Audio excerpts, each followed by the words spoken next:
All right, so in this video, I'm going to give you my review of Semrush, the SEO tool. I'm going to explain to you briefly what it is. I'm going to show you a few things it can do that I use it for. I'm going to explain to you why you need it and the pros and cons of it and what it can and what it cannot do. So firstly, what is Semrush? So basically, Semrush is a SEO and keyword research tool that allows you to analyze competitors and keywords on Google search and tells you a range of different useful information about basically how hard it's going to be to rank for whatever keyword you're trying to rank for on Google. That's the summary of it. Just gives you the information you need to know, and I'm going to go into a bit more detail about that as I show you a few features of it in this video. Now, this is not going to be a tutorial on how to use Semrush, because that would be an hour or 2 hour long video, and I may well make that video on how to use it. I actually have another video that shows you how to use it specifically for keyword research. I'm going to link that above, so if you want to watch that, go and click that. I also want to say that I'm going to put my affiliate link for Semrush below this video, so if you click that link,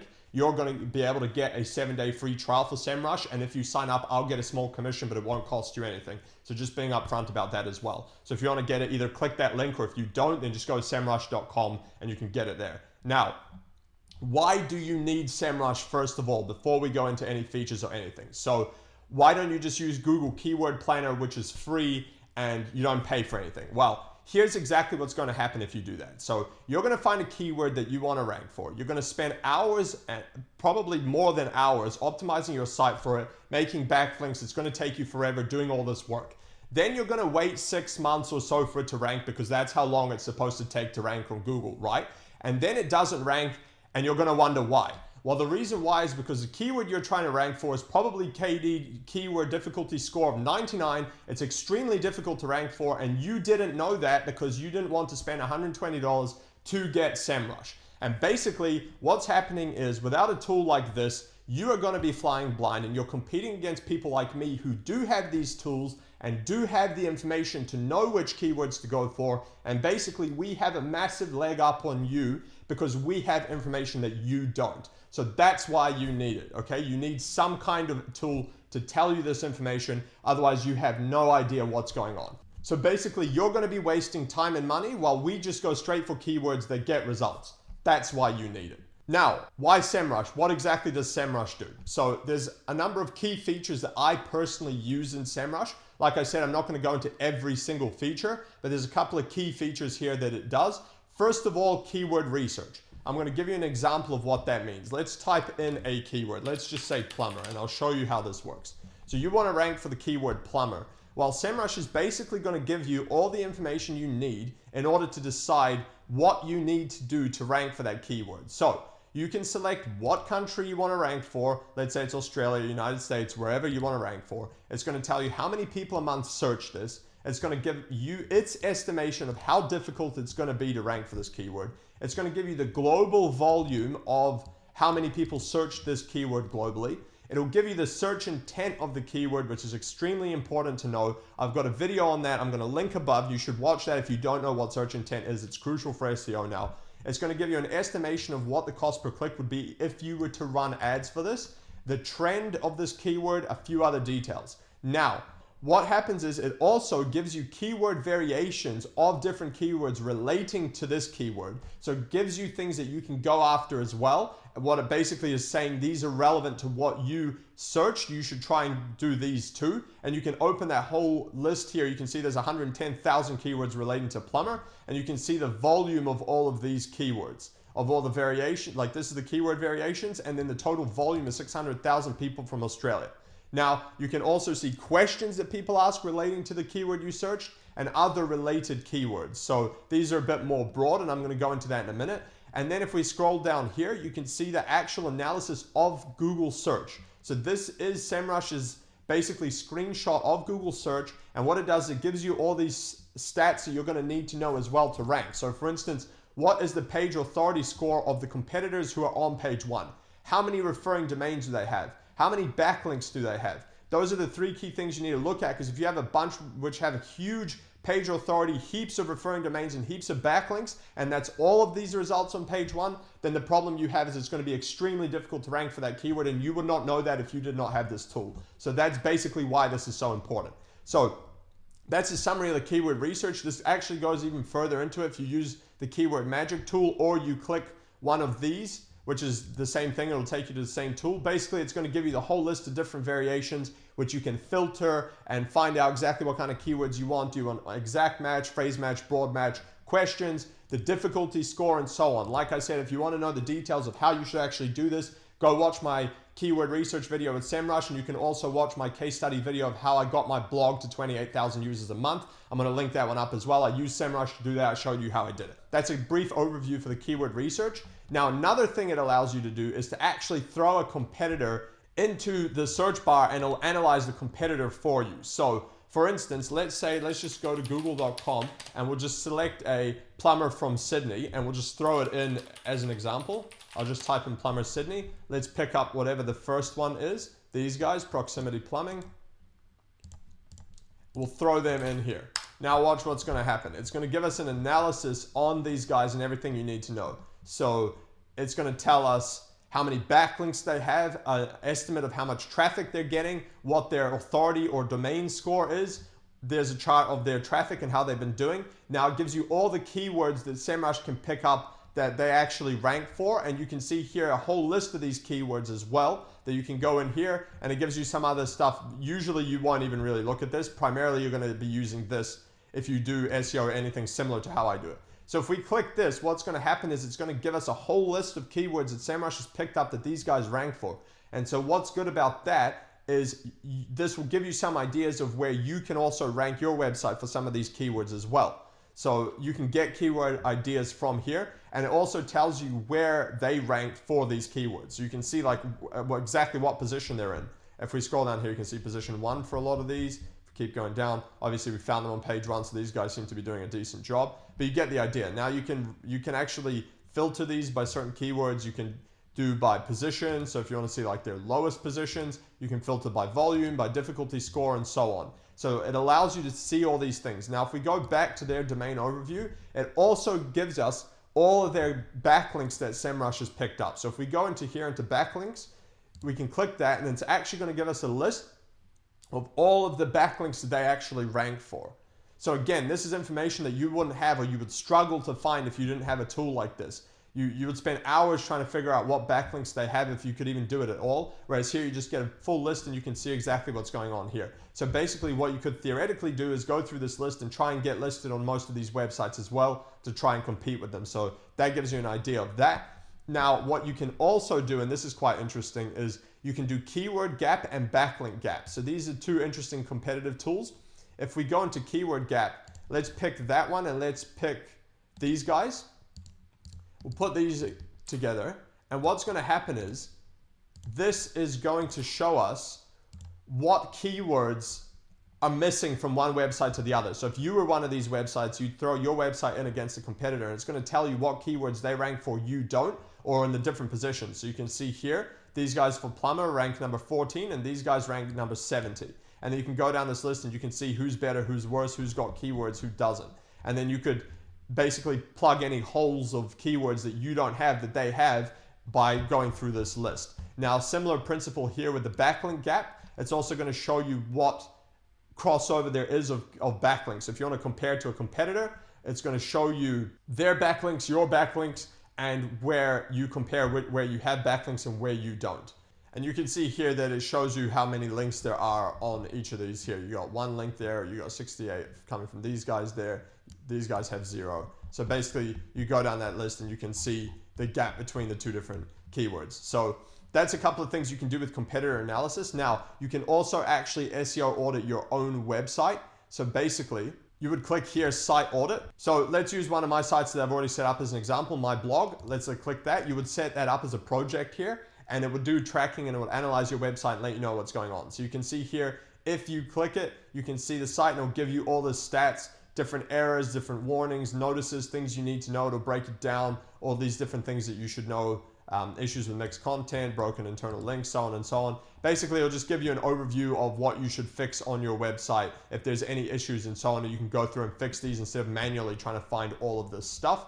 Now, two other things that are really good as well. Position tracking, which means you basically track where your website ranks. So again, you would create a project in this section here under position tracking, and then you can go in, and if we go into my blog again, what it's going to do is you can put in the list of keywords you want to track, and it's going to track it for you, and it updates every day and gives you a daily update of where exactly you're ranking. So you can see here top keywords, gives you an overview of the difference you've had, the gain and the drops, and you can go here and you can set the different time frames. So over the 30 days, 60 days, custom, whatever, let's just say 60 days. And you can see here where your website has gone up or down. It gives you like an overview and all these different things here, which pages rank, cannibalization reports, things like that. And you can also go into the entire list and see the whole list of keywords, which I'm just going to show you as well. So you can see here, it gives you like a ranking distribution chart, visibility, average position, blah, blah, blah. Now, if we go into here, you'll see the whole list of all of the keywords I've typed in and where they rank in the comparison where they were before.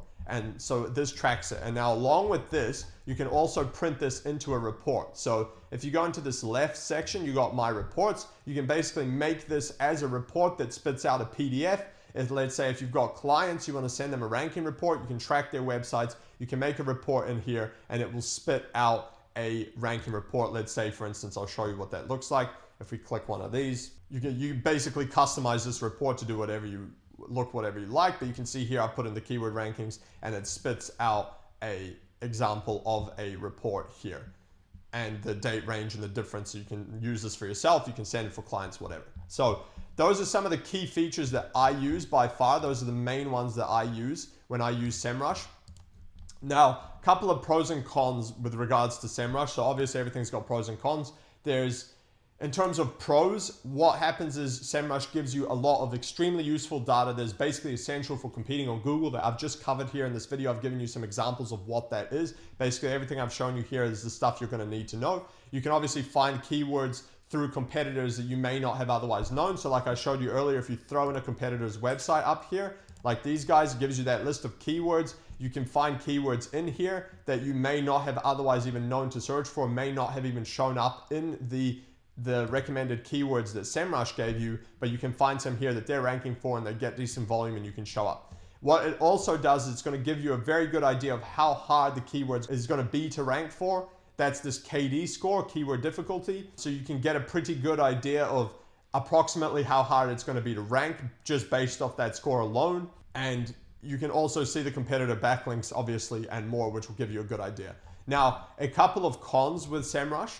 So it's not that accurate for local results. So if you're doing a lot of local SEO, I use it for local SEO. So that's the disclaimer. You can still use it and it does work, but I'll give you an example of what I mean. If we type in the keyword plumber, let's say we set it to all Australia, all of these statistics are based on national results. So now recently Semrush has introduced a location specific feature here. So let's say I can set it to Sydney and it gives me local metrics. And so this is obviously a lot more helpful now than it used to be because now we can see what the local metrics are. However, the problem you still have is you'll see in a minute when it pops up, all of the keyword ideas are still for the national level. And this is the same thing if you put in United States or anywhere else. The issue you have is all of the keyword ideas, the related keywords it gives you is all national. And so you have to go through one by one manually to type in all these keywords. So you can see here how now it's giving me the volume for just Sydney as opposed to Australia. So obviously this is useful, but you have to go through manually and figure out every area. Unfortunately, it doesn't yet give you this whole section specifically local. Hopefully that's something they will update in the near future. I assume they probably will. But what is good is that these results are local. So you can come down here and see what the local Sydney, for instance, results are in this section here for the Google SERP analysis. Now, another thing is it can be kind of inaccurate for the lower volume keywords. So if we go to related keywords, and I'll just show you what I mean, I'll filter them by lowest volume. And so what happens is a lot of the time you get a bunch of keywords that just get like 0, right? And I'll see if I can find an example. So in this case, probably won't give us any because the minimum is 30. But if we pick some random keyword, let's say, I'm just going to try and find an example. What you'll find is that it will throw out like 0 volume, except that a CPC will be quite high, which typically means that it's worth going after because people are actually paying for it, which means it's probably getting volume. So Unfortunately, I can't find a quick example. I don't want to spend forever here trying to find one. But basically, with these lower volume keywords, this is not necessarily that accurate. You might find that these actually get a lot more searches that this says. So you just need to keep that in mind, especially with a keyword difficulty that's like very high for a low volume search keyword. That can be an indicator that it probably gets more searches than it's actually showing here. So you got to remember that these are just estimates. They're not 100% accurate, okay? And the other thing is the KD score, the keyword difficulty score, can be a little bit inaccurate at times. But again, this, like with the volume, this is a pretty common issue with most keyword research tools. They can only give you an estimation of what they can calculate. So you're going to get some variance every now and then. But overall, it still gives you a very good idea. Like obviously if the KD score is 13, it's not in reality going to be 99. It's still going to be pretty easy. It might just be a bit easier or more difficult to rank than exactly that, but it still gives you a pretty good idea. So now that we've covered that, which is basically a lot of pros and very little cons to sum it up, should you get it? My answer is yes, you should get it. And the reason why I say yes, you should get it is because I personally use it and I run my whole agency using Semrush.